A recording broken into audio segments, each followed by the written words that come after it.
Title: चिड़िया का जादुई पत्थर। सीन: उड़ते हुए। पाखी: माँ की तबीयत बहुत खराब है, मुझे जल्दी से उनके लिए खाना ले जाना होगा। ढूंढ कर, पैसे भी नहीं है, पिताजी भी अभी नहीं आए हैं। परेशान पाखी चिड़िया अपनी बीमार माँ के लिए खाना ढूंढने निकलती है कि तभी उसके दो दोस्त कालू कौवा और मैना उस पर पत्थर मारते हैं, जिस वजह से वह गिर पड़ती है और कहती है: पाखी: मम्मा, मुझे किसने मारा ये पत्थर उठाकर? कौवा: ओह पीली चिड़िया, कहाँ उड़ते हुए जा रही हो? पाखी: अच्छा, तो तू काले कौवे, तेरी हिम्मत कैसे हुई मुझे पत्थर मारने की? दिखाई नहीं देता, मैं काम से जा रही हूँ। मैना: ओहो, हमें तो दिखाई ही नहीं दे रहा, बड़ी आई काम करने वाली, एक पत्थर और मारना चाहिए इसे तो। पाखी: ऐसी बात है तो मैं भी पत्थर फेंक कर मारती हूँ। वो पत्थर फेंकने वाली होती है कि का पिता चंपक कबूतर कहता है: चंपक: पाखी बेटा, तुम यहाँ क्या कर रही हो? पाखी: पिताजी आप? कुछ नहीं पिताजी, मैं किसी काम से आई थी, अभी तो मैं जा रही हूँ, लेकिन इस पत्थर मारने का बदला तुम दोनों से जरूर लूंगी। ऐसा कहकर पाखी चिड़िया अपने पिता कबूतर के साथ लौट जाती है और अनजाने में पत्थर लेकर आ जाती है। पाखी चिड़िया का परिवार बहुत ही गरीब था। कुछ दिनों से उन्होंने ठीक से खाया तक नहीं था, जिस कारण पाखी चिड़िया की माँ अंबिका बीमार हो गई थी और पिता काम की तलाश में वापस आया है और कहता है: कबूतर: पाखी बेटा, ये तेरे हाथ में पत्थर क्यों है? पाखी: वो अब्बा, वो पिताजी, मेरी दोस्त मुझे पत्थर फेंक के मार रहे थे तो इसलिए हाथ में आ गया। खैर वो छोड़िए, आपको काम मिला? माँ की वैसे ही तबीयत खराब है, ऐसे आपकी भी हो जाएगी तो? हमने ठीक से कुछ खाया भी नहीं खाया है, काश कोई ऐसा जादू हो जाता कि हमारे घर में खाना भर जाता। पाखी चिड़िया के ऐसे कहते ही उस पत्थर में से एक रोशनी निकलती है, जिसके बाद उनके घर में स्वादिष्ट स्वादिष्ट खाने की थाल सजी होती है। ये देखकर तीनों हैरान होते हैं और चंपक कहता है: चंपक: अरे ये कैसे हो गया पाखी बेटा, तुमने जैसे ही बोला आ गया इतना सारा खाना। अंबिका: अजी वो देखिए, पाखी के हाथ में जो पत्थर है वही चमक रहा है, कहीं वह पत्थर की वजह से तो नहीं, जादू तो नहीं हुआ कोई? पाखी: अरे माँ, ये रोशनी तो पत्थर में से आ रही है, कहीं ये कोई जादुई पत्थर तो नहीं है? चंपक: अगर ऐसा है तो कुछ और बोल कर देख बेटा। पाखी: हे जादुई पत्थर, अगर तुम हमारी बात सुन रहे हो तो हमारे टूटे हुए घर को नया बना दो। पाखी चिड़िया के ऐसे कहते ही फिर से जादुई पत्थर से रोशनी निकलती है, जिसके बाद उसका एक नया सुंदर सा घर बन जाता है। ये देखकर तीनों खुशी से कूद पड़ते हैं। पाखी: अरे वाह माँ, हमारे हाथों में जादुई पत्थर लग गया, हमारी सारी दिक्कतें ही खत्म। अंबिका: ये तो सच में जादू हो गया, अब हम खुश रहेंगे।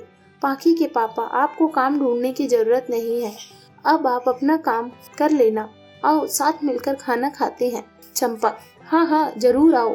ऐसा कहकर वह तीनों मिलकर जादू से आए खाने को खाते हैं। तभी पाखी चिड़िया जादुई पत्थर से मांगती है और अपनी माँ के लिए दवाई ले आती है, जिसके बाद अंबिका चिड़िया ठीक हो जाती है। सब कुछ अच्छा चल रहा था कि एक दिन पर उसके घर पर कबूतर आया था, जो कहता है: कबूतर: आहा बेटी, भगवान के नाम पर कुछ दे दो, 2 दिन से कुछ नहीं खाया, ऐसा लगता है बिना खाए ही प्राण निकलने वाले हैं, कुछ खाने को दे दो। पाखी: अरे बाबा, आप घर में आइए, आप तो ठंड से कांप रहे हैं। पाखी के कहते ही वो बूढ़ा कबूतर घर में आ जाता है, जिसे पाखी खाना बनाकर खिलाती है और अपने जादुई पत्थर से कहती है: पाखी, हे जादुई पत्थर, मुझे एक कंबल दे दो। ये कहते ही कंबल आ जाता है और वो उस बूढ़े को उड़ा देती है और उसे भरपेट खाना खिलाकर कहती है: पाखी, बाबा आपके लिए कुछ और लेकर आऊं? कबूतर: नहीं बेटा, तुमने मुझे इतना सब करके दिया है, बहुत है, भगवान तुम्हें हमेशा खुश रखे। ये कहकर वह कबूतर बूढ़ा चला जाता है। इस तरह पाखी चिड़िया अपने जादुई पत्थर से गरीब बेसहारा पक्षियों की मदद करती थी। चंपक को अपना काम करना था, इसलिए वह जादुई पत्थर से एक रेस्टोरेंट खोलता है, जहाँ सभी पक्षियाँ आकर उसका बना हुआ स्वादिष्ट खाना खाते हैं। और पाखी चिड़िया अपने उन्हीं दोस्तों के पास जाकर कहती है: पाखी गुस्से में: तुमने उस दिन मुझ पर पत्थर फेंक के मारा था ना? खुशी: उसके लिए मैं तुम्हें शुक्रिया करने आई हूँ। कौवा: अरे तुम इतना खुश क्यों हो रही हो हम पर? मैना: हाँ, क्यों नहीं किया? पाखी: उसकी कोई जरूरत नहीं है। ऐसा कहकर पाखी चिड़िया खुशी से चली जाती है। उसके दोस्तों को कुछ समझ नहीं आता और वे सब खुशी खुशी रहने लगते हैं। टाइटल: चिड़िया का आइसक्रीम बिजनेस। बेहद गर्मी भरा मौसम था। पानी पीकर पानी खत्म हो रहा था, लेकिन प्यास बुझने का नाम नहीं ले रही थी। कुछ ऐसा ही हाल सज्जनपुर जंगल के हर पक्षी का था। तभी शिल्पा मैना प्यास के कारण उड़ते उड़ते गिर गई और बोली, शिल्पा, पानी पानी चाहिए, कोई पानी पिला दो। तभी ऐसे हाल में चुनचुनी चिड़िया देख लेती है। चुनचुनी, अरे मैना बहन, क्या हुआ? तुम्हारी ऐसी हालत कैसे हो गई? मैना, मुझे पानी चाहिए, कहीं पानी नहीं मिल रहा, गर्मी से मेरा बुरा हाल हो गया है। चुनचुनी, मेरे साथ चलो, मेरा घर यहीं है। तभी मैना चुनचुनी के घर जाकर पानी पीती है। तो मैना कहती है, मैना, शुक्रिया, तुमने मुझे पानी पिलाकर मुझे बचा लिया, मुझे तो लगा था कि प्यास के मारे मैं मर ही जाऊंगी। चुनचुनी, अरे ऐसा मत बोलो, ये देखो मैंने आइसक्रीम बनाई है, तुम खाकर देखो, तुम्हें बहुत पसंद आएगी। चुनचुनी चिड़िया के आइसक्रीम देते ही मैना चिड़िया आइसक्रीम खा लेती है और कहती है, मैना, आहा, ये आइसक्रीम तो बहुत ही लाजवाब बनाई है आपने, सो यम्मी। आपकी आइसक्रीम की कोई दुकान है क्या? इतनी टेस्टी तो आइसक्रीम वाले भी नहीं बनाते हैं। चुनचुनी, अरे नहीं, वह तो गर्मी में इतनी ज़्यादा गर्मी थी तो मैंने सोचा आइसक्रीम बना लूँ। मैना, अच्छा, आपके घर में कौन कौन है?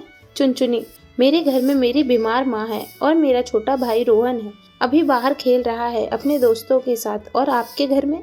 मैना, मेरे घर में मैं और मेरे पिताजी ही हैं बस, वह काम पर गए थे, मैं सब्जी लेने गई थी, पर हालत इतनी खराब हो गई, गर्मी से बेहोश होने वाली थी। आपका बहुत बहुत शुक्रिया जो आपने मुझे पानी पिलाया। चुनचुनी, अरे शुक्रिया कैसा, ये तो मेरा फर्ज था। अब मुझे जल्दी से कोई नौकरी मिल जाए, माँ की दवाई और रोहन की पढ़ाई का खर्चा मेरे ऊपर है, जो हो ही नहीं पाता। मैना, अरे आप नौकरी क्यों ढूंढ रही हैं? आपके हाथों में इतना अच्छा टैलेंट है, इतना अच्छा मौका है, आप पर आइसक्रीम बनाइए और बेचिए, और इतनी गर्मी में तो हर कोई आपकी आइसक्रीम का दीवाना हो जाएगा और बार बार खरीद कर खाएगा। चुनचुनी, क्या सच में मेरा आइसक्रीम का बिजनेस चलेगा? मैना, अरे बहन, दौड़ेगा तुम्हारा आइसक्रीम का बिजनेस, करके देखो, और कुछ पैसों की जरूरत हो तो मुझसे ले लेना। चुनचुनी, आपने मुझे ये सब कहा उसके लिए बहुत बहुत शुक्रिया, मैं कल से ही आइसक्रीम बनाकर बेचूंगी। मीना के कहने से चुनचुनी चिड़िया का हौसला बढ़ जाता है और कुछ पैसे वो आइसक्रीम ठेला खरीद लाती है। अगले दिन से ही आइसक्रीम चुनचुनी चिड़िया आइसक्रीम बनाकर बेचने लगती है। चुनचुनी, आइए आइए, गर्मी के भयंकर मौसम में ठंडी ठंडी आइसक्रीम का लुत्फ उठाइए। Chocolate ice cream, vanilla ice cream, strawberry ice cream, butter scotch ice cream, अलग अलग तरह की आइसक्रीम, कुल्फी मटकी आइसक्रीम। कौवा, अरे लगता है रेगिस्तान में पानी मिल गया, जल्दी से मुझे दो आइसक्रीम दे दो, बटर स्कॉच और एक चॉकलेट। चुनचुनी, हाँ जी, लीजिए आपकी आइसक्रीम। कबूतरी, सुनिए सुनिए, मुझे कोई सी भी 3 आइसक्रीम दे दीजिए।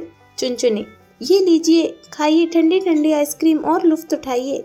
कबूतरी, आहा, आइसक्रीम खा के तो मजा ही आ रहा है, गले में ठंडा ठंडा सा लग रहा है, मजा आ गया, जैसे अमृत पान कर लिया हो। कौवा, मुझे तो ऐसा लग रहा है जैसे कुल्लू मनाली में आ गया हूँ, आइसक्रीम खाकर कलेजे में भी ठंडक पड़ गई, जरा मुझे 2 आइसक्रीम और दे दीजिए। यह सुनकर चुनचुनी उसे आइसक्रीम देती है। आसपास के सभी पक्षी उन दोनों को देखकर ललचा जाते हैं और भीषण गर्मी से बचने के लिए आइसक्रीम का सेवन करते हैं। उसी शाम चुनचुनी की सारी आइसक्रीम खत्म हो जाती है। ऐसे ही वो रोज अपनी आइसक्रीम बनाकर सबको बेचती थी। धीरे धीरे चुनचुनी का आइसक्रीम का व्यापार चलने लगता है। उसकी आइसक्रीम भी मशहूर हो जाती है, जिससे उसकी आमदनी अच्छी निकलती है और उसका भाई अच्छे से पढ़ता है। साथ ही माँ की तबीयत भी बेहतर होने लगती है। देखते देखते चुनचुनी एक बड़ी आइसक्रीम की दुकान खोलती है, जहाँ सभी पक्षी आइसक्रीम खाने आते हैं। उसकी आइसक्रीम की सप्लाई छोटी छोटी दुकानों पर भी होती है, जिससे वह धनवान हो जाती है। तोता, आहा, मुझे तो विश्वास नहीं होता कि अभी भी आपकी आइसक्रीम का स्वाद वही है, इसे खाकर मन करता है 4-5 और आइसक्रीम खा जाओ, सच्ची में। चुनचुनी, यह तो आप सबका प्यार है जो मुझे मिला है, और आज मैं इतने अच्छे मुकाम पर हूँ जो कि सभी जंगल के पक्षियाँ मेरी आइसक्रीम का लुत्फ उठाते हैं। इस तरह चुनचुनी का आइसक्रीम का बिजनेस तेजी से चलता है, जिसके बाद वह कोई उसकी आइसक्रीम का दीवाना हो जाता है तो कोई उसकी आइसक्रीम मजे से खाता है।